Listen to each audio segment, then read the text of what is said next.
15 شعبان کی رات جسے عرف عام میں شب برات کہا جاتا ہے، چھٹکارے کی رات، حالانکہ یہ چھٹکارے کی رات دراصل حقیقت میں جو قرآن کی روح سے چھٹکارے کی رات ہے اور تقدیر کے فیصلوں کی رات ہے، وہ رمضان کے آخری عشرے کی تاک راتوں میں سے ایک رات ہے۔ میں انشاءاللہ اس پہ احادیث بھی بیان کر دوں گا۔ بہرحال یہ 5 احادیث پبلک میں مشہور ہیں، 5 کی 5 ضعیف ہیں۔ سن لیجئے، پہلی حدیث جامعہ ترمذی اور سنن ابن ماجہ سے ہے، مشکات میں ہے 1299، بڑی مشہور حدیث ہے۔ اما عائشہ رضی اللہ تعالیٰ عنہ کہتی ہیں آپ صلی اللہ علیہ وآلہ وسلم کو میں نے ایک رات بستر پہ نہیں پایا تو میں آپ کو ڈھونڈتے ہوئے نکلی تو آپ صلی اللہ علیہ وآلہ وسلم بقیع غرقد تشریف لے گئے تھے، بقیع قبرستان میں، اور آپ صلی اللہ علیہ وآلہ وسلم نے وہاں پر یعنی دعا فرمائی، اور اما عائشہ کہتی ہیں کہ میں آپ صلی اللہ علیہ وآلہ وسلم سے پہلے ہی واپس آ گئی تو آپ صلی اللہ علیہ وسلم نے مجھ سے مخاطب ہو کر فرمایا کہ کیا تم نے یہ گمان کیا تھا کہ اللہ اور اس کا رسول تم سے خیانت کریں گے؟ یعنی سانس پھولا ہوا تھا تو آپ کو پتہ چل گیا کہ یہ میرے پیچھے آئی تھی، یعنی مراد یہ کہ تم یہ سمجھی کہ میں کسی اور زوجہ کے پاس چلی گئی، اور وہی اما عائشہ نے کہا کہ ہاں میں یہی سمجھی تھی۔ تو آپ نے فرمایا یہ بے شک نصف شعبان کی رات ہے، یعنی 15ویں رات ہے شعبان کی، 14 اور 15 کی درمیانی رات۔ اس رات اللہ تعالیٰ آسمان دنیا پر نزول فرماتا ہے جیسا کہ اس کی شان کے لائق ہے، اور بنی کلب کی بکریوں کے بالوں سے بھی زیادہ لوگوں کی مغفرت کر دیتا ہے، لیکن یہ روایت ہے ضعیف۔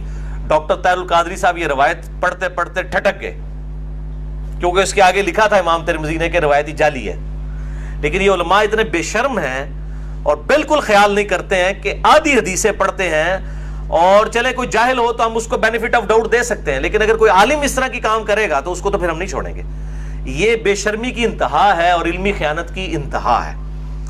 ٹھٹک گئے۔ آگے کے الفاظ ہیں، امام ترمذی کہتے ہیں کہ یہ روایت منقطع ہے، سب سے شدید جرح ہے کہ راویوں کی ملاقات ہی نہیں ہے آپس میں، اور وہ کہتے ہیں اس میں جو تبع تابعی ہے یحییٰ بن کثیر، اس کی ملاقات تابعی عروہ سے ثابت نہیں جو سیدہ عائشہ کے بھانجے تھے، اور جو تبع تابعی ہے حجاج، اس کی ملاقات یحییٰ بن کثیر سے سما ثابت نہیں ہے۔ اور پھر ساتھ امام ترمذی نے لکھا کہ میں نے اپنے استاد امام بخاری رحمہ اللہ تعالی جنہوں نے صحیح بخاری لکھی ہے ان سے جب اس حدیث کے بارے میں پوچھا تو انہوں نے بھی کہا یہ حدیث صحیح نہیں ہے، یہ حدیث ضعیف ہے، اور یہ سارے سکم انہوں نے بتائے۔ البتہ ایک حدیث ہے صحیح مسلم میں 2256 جس میں رات کا تو ذکر نہیں کہ یہ کون سی تھی، بہرحال یہ الفاظ موجود ہیں صحیح مسلم 2256 کہ آپ صلی اللہ علیہ وسلم ایک دفعہ رات کو اٹھ کے قبرستان بقیع غرقد چلے گئے، 3 دفعہ یوں ہاتھ اٹھا کر آپ نے دعا کی، بڑی لمبی دعا کی، اما عائشہ بھی پیچھے پہنچی، اور پھر بعد میں پہلے ہی وہ آگے اپنے بسترے پہ سانس پھولا ہوا تھا، آپ نے فرمایا کہ تو میرے پیچھے آئی تھی، تو نے کیا سمجھا اللہ اور اس کا رسول خیانت کریں گے، سیم وہی الفاظ ہے۔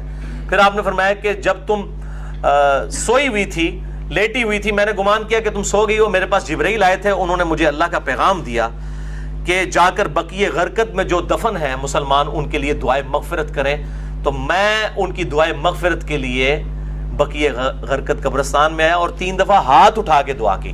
اس سے یہ بھی بات پتہ چلی کہ بعض جو سلفی علماء کا یہ موقف ہے کہ قبر کے سامنے ہاتھ اٹھا کے دعا نہیں کر سکتے، وہ بالکل باطل ہے۔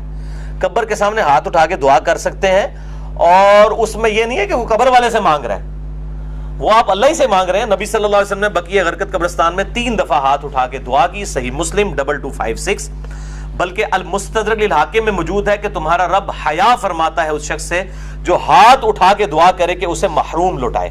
ہاتھ اٹھا کے دعا کرنا یہ افضل عمل ہے، اور آپ ہر دعا کے لیے، ایون نماز کے بعد بھی آپ اجتماعی دعا کی بات نہیں کر رہا، الگ سے جو آپ دعا ہاتھ اٹھا کے کریں تو زیادہ بہتر ہے، نہ بھی اٹھائیں تب بھی ٹھیک ہے۔ ہم ٹائلٹ میں جاتے وقت ہاتھ اٹھا کے دعا کرنے تو نہیں جاتے، کر کے جاتے، یا بسم اللہ جو ہم پڑھتے ہیں کھانے سے پہلے ہاتھ اٹھا کے تو نہیں، دونوں طریقے سے بہتر ہے کہ آپ ہاتھ اٹھا کے کریں، اس سے بغیر بھی بالکل ثابت ہے۔ دیکھ لیں میں ساتھ کتنے چھوٹے چھوٹے مسائل بتا دیتا ہوں، اور یہی جو مسلم کی حدیث ہے 2256 اسی میں وہ دعا ہے، السلام علیکم اہل الدیار من المؤمنین والمسلمین وَإِنَّا إِن شَاءَ اللَّهُ بِكُمْ لَلَاحِقُونَ نَسْأَلُ اللَّهَ لَنَا وَلَكُمُ الْعَافِيَةَ، جو قبرستان جانے کی دعا ہے کہ اے اس قبرستان کے رہنے والے مسلمان مرد و عورت، مومنین مرد و عورت، ہم تم پر سلامتی بھیجتے ہیں، اور ہم تم سے اللہ کے حضور جو ہے وہ عافیت کا سوال کرتے ہیں، بے شک ہم بھی مر کے تمہارے پاس آنے والے ہیں، اپنے لیے بھی اور تمہارے لیے بھی اللہ کے حضور ہم عافیت کا سوال کرتے ہیں۔ دوسری حدیث شعب الایمان، امام بیہقی کی کتاب میں ہے 1305، مشکات کے اندر اس کا نمبر ہے، اور یہ ویسے پرائمری کتاب ہے امام بیہقی کی شعب الایمان۔ ام عائشہ کہتی ہیں کہ 15 شعبان کی رات تھی، اس کے بارے میں آپ صلی اللہ علیہ وآلہ وسلم نے فرمایا کہ 15ویں رات کو اس سال پیدا ہونے والے اور اس سال فوت ہونے والوں کے نام لکھ دیے جاتے ہیں، اسی رات اعمال اوپر چڑھتے ہیں اور لوگوں کا رزق بھی لکھ دیا جاتا ہے۔ یہ سارے فضائل قرآن کے اندر سورہ القدر سورت نمبر 97 میں تقدیر کے فیصلے کی رات اور سورہ الدخان کے اندر شب قدر کے بارے میں آئے ہیں۔ اور میرا اصول یہ ہے کہ اگر کوئی حدیث جس کو محدثین بھی ضعیف کہہ رہے ہوں اور وہ قرآن سے بھی ٹکرا رہی ہو تو اس کو ریجیکٹ کرنا بالکل آسان کام ہے۔ اس حوالے سے وہ حدیث بھی میں انشاءاللہ بعد میں بتا دیتا ہوں۔ تو یہ روایت بھی منقطع ہے، اس میں ابن حارث جو تابعی ہے اس کی سیدہ عائشہ سے کوئی ملاقات ثابت نہیں ہے، یہ منقطع روایت ہے۔ اور دوسرے طریق میں ابن کثیر العبدی ضعیف راوی ہے۔ البتہ جو شعبان میں اعمال اللہ کے حضور چڑھائے جاتے ہیں وہ حدیث ٹھیک ہے، سنن نسائی 2359 جو ہم آلریڈی ڈسکس کر چکے ہیں۔ تیسری حدیث سنن ابن ماجہ سے ہے 1306، مشکات کے اندر اس کا نمبر ہے، اور اس حدیث کو وہ ضعیف جمع ضعیف برابر ہے حسن کا فارمولہ لگا کے شیخ البانی نے صحیح کہا ہوا ہے۔ اور اس میں مجھے ایک لطیفہ بھی ضمناً یاد آ گیا، آج سے کئی سال پہلے اسلام آباد میں ایک اہل حدیث عالم جو ہے وہ بریلویوں پہ گرج رہے تھے، یہ بدعت ہے اس رات میں عبادت کرنا، کوئی ثابت نہیں، کوئی حدیث نہیں۔ تو میں نے ان کو ایک چٹ لکھ کے بھیجی کہ آپ کے جو روحانی ابا جان ہیں محدث اعظم سعودیہ شیخ ناصر الدین البانی، انہوں نے تو یہ سنن ابن ماجہ کی روایت کو جو مشکات میں 1306 ہے اس کو تو صحیح کہا ہوا ہے، تو مہربانی کر کے یہ جتنا غصہ ہے یہ البانی پہ بھی نکالیں آپ۔ تو اگر آپ کہتے ہیں اس کی اجتہادی غلطی ہے تو ان بیچاروں کو بھی اجتہادی غلطی کہہ کے چھوڑ دیں، یعنی آپ نے دوغلی پالیسی کیوں رکھی ہے؟ یا کم از کم پبلک کو بتائیں تو صحیح۔ لے جی بے شرمی کی انتہا، اس بندے نے چٹ بھی پڑھی ہے لیکن بیان نہیں کیا۔ اپنے بابے سب کو ہی پیارے ہیں، ہمارا بابا ہمیں پیارا تو وہی صاحب ہے، بابے سب کو پیارے ہیں۔ یہ بابوں کا فتنہ بڑا خطرناک ہے، چاہے وہ کسی بھی شکل میں نکل آئے۔ تو یہ مجھے ضمناً بات یاد آ گئی اسی حدیث کے حوالے سے۔ ابو موسیٰ اشعری رضی اللہ تعالیٰ عنہ کہتے ہیں کہ نبی صلی اللہ علیہ وسلم نے فرمایا، بے شک اللہ تعالیٰ شعبان کی 15ویں رات اپنے بندوں پر خصوصی توجہ فرماتا ہے اور تمام مخلوق کو بخش دیتا ہے سوائے نمبر 1 مشرک کے اور نمبر 2 کینہ رکھنے والے کے۔ یہ انتہائی سخت ضعیف روایت ہے اور اس میں کئی حکم ہیں۔ نمبر 1 زبیر بن مسلم اور عبد الرحمن مجہول راوی ہیں، ان نون راوی ہیں، جن کا کوئی یعنی لاپتہ راوی ہیں، جن کا کوئی تعارف نہیں ہے۔ دوسرا ابن لہیہ اور ولید بن مسلم، یہ دونوں مدلس ہیں اور عام سے روایت کر رہے ہیں اور سما کی تصریح کوئی نہیں ہے۔ اور شیخ زبیر صاحب نے مشکات 1306 کے فٹ نوٹ پہ لکھا کہ اس کی جو سند ہے یہ ظلمات میں ڈوبی ہوئی ہے، یعنی کسی صورت ہی حسن درجے تک نہیں پہنچتی ہے، یہ تو ضعیف میں بھی سخت ترین ضعیف روایت ہے۔ اور اس میں پھر اب وہ 11,000 وولٹ والی روایت یہاں پہ بیان کر دوں جو کہتے ہیں ہم صحیح اور ضعیف کا فرق نہیں کرتے، اور میری مجبوری ہے، اس کے بغیر یہ دماغ میں ڈرل نہیں ہوتا یہ روایت میں بیان نہ کروں تو۔ مشکات میں ہے 4902 مسند احمد اور امام بخاری کی الادب المفرد کے حوالے سے۔ امام بخاری کی بھی ساری حدیثیں صحیح نہیں ہیں، صرف صحیح بخاری کی روایتیں صحیح ہیں، الادب المفرد میں یہ ضعیف روایت ہے۔ اور اگر ہم وہ ڈاکٹر تعلق قاضی صاحب کہتے ہیں ہم امام حنیفہ کے مقلد ہیں، آپ بخاری کے مقلد ہیں، اگر ہم بخاری کے مقلد ہو تو اس روایت کو صحیح مانیں۔ مشکات میں 4902 ہے کہ جو شخص اپنے جہلی نسب پر فخر کرے تو اس کو پھر تم کہو کہ تم اپنے جہلی نسب پہ فخر کرتے ہو، اسے کہو کہ اپنے باپ کی شرمگاہ کاٹ کے اپنے منہ میں رکھ لے، نعوذ باللہ من ذالک۔ اور یہ بات اس سے کنایے سے نہ کرو، ڈائریکٹ کرو۔ اتنی بےہودہ بات آپ صلی اللہ علیہ وسلم کبھی کہہ سکتے ہیں؟ وَإِنَّكَ لَعَلَىٰ خُلُقٍ عَظِيمٍ، اخلاق کے بلند ترین درجے پہ فائز۔ اور بخاری اور مسلم کی حدیث کہ آپ صلی اللہ علیہ وآلہ وسلم میں کنواری لڑکیوں سے زیادہ شرم و حیا تھی، وہ اس قسم کی بات کر سکتے تھے؟ اس میں بھی یہی حکم ہے، اس میں حسن بصری مدلس ہیں اور ان سے روایت کر رہے ہیں، اور صحیح مسلم کے مقدمے میں موجود ہے کہ مدلس کی ان والی روایت سما کی تصریح کے بغیر ضعیف ہوگی۔ مسئلہ نمبر 36 میرا سن لیں، ضعیف الاسناد اور من گھڑت احادیث کے فتنے کا تحقیقی جائزہ، جسے شوق ہو تو یہ میں نے الزامی جواب پھکی کے طور پہ یہ اینٹی وانم دیا تھا، یہ والی روایت۔ چوتھی حدیث مسند احمد سے ہے، مشکات میں ہے 1307، عبداللہ ابن عمر بن عاص سیم الفاظ ہیں وہی کہ 15ویں رات کو سب کی مغفرت ہو جاتی ہے، لیکن اس میں الفاظ ہیں سوائے خودکشی کرنے والے کے اور کینہ رکھنے والے کے. لیکن اس میں ابن لہیہ جو ہے وہ مدلس اس میں تو نہیں ہے، ویسے وہ مدلس راوی ہیں، لیکن اس میں ان کی یہ روایت اختلاط کے بعد کی ہے، یعنی جب ان کا حافظہ بگڑ گیا تھا. یہ امام حاکم نے المستدرک الحاکم میں کئی روایتوں کو بخاری مسلم کی شرط پہ صحیح کہا ہے، اور بات بھی صحیح ہے کہ بخاری اور مسلم کے راویوں سے وہ حدیثیں ہیں، لیکن ان میں کئی راوی ایسے ہیں، کئی صحابہ بھی ایسے ہیں کہ وفات سے پہلے وہ اپنی حدیثوں کو مکس کر جاتے تھے، حافظہ کمزور پڑ گیا. تو اگر راوی ثقہ ہو بعد میں اس کا حافظہ بگڑ جائے تو اس کے حافظہ بگڑنے سے پہلی والی روایتیں جو ہوں گی وہ صحیح ہوں گی، بعد والی ضعیف ہوں گی. یہ بعد والی ہے کیوں؟ جو راوی ان سے یہ روایت بیان کر رہا ہے اس کی ملاقات ان کا حافظہ بگڑنے کے بعد ہوئی ہے، وہ پہلے کا راوی نہیں ہے. اسی وجہ سے امام حاکم کی کئی روایتیں جن کو وہ بخاری اور مسلم کی شرط پہ صحیح کہتے ہیں وہ ضعیف ہو جاتی ہیں. یہ میں آپ کو ٹیکنیکل پوائنٹ بتا رہا ہوں. وہ حضرت آدم کی توبہ قبول ہونے والا جو واقعہ ہے نبی صلی اللہ علیہ وآلہ وسلم کے وسیلے سے، مسئلہ نمبر 43 میں بھی میں نے بتایا ہے، وہ روایت جو ہے وہ امام حاکم نے تو بخاری مسلم کی شرط پہ صحیح کہا ہے، لیکن وہ روایت تو ضعیف ہے اور سخت ضعیف روایت ہے. تو یہ چیزیں خیال رکھی جائیں. اور یہاں پہ میں ایک ضمناً اور بات بھی عرض کر دوں کہ یہ اہل تشیع کے ہاں بھی شعبانیہ منایا جاتا ہے 15 شعبان کی رات کو. وہ شب برات نہیں منا رہے ہوتے ہیں، وہ امام محمد بن حسن عسکری کا یوم ولادت مناتے ہیں.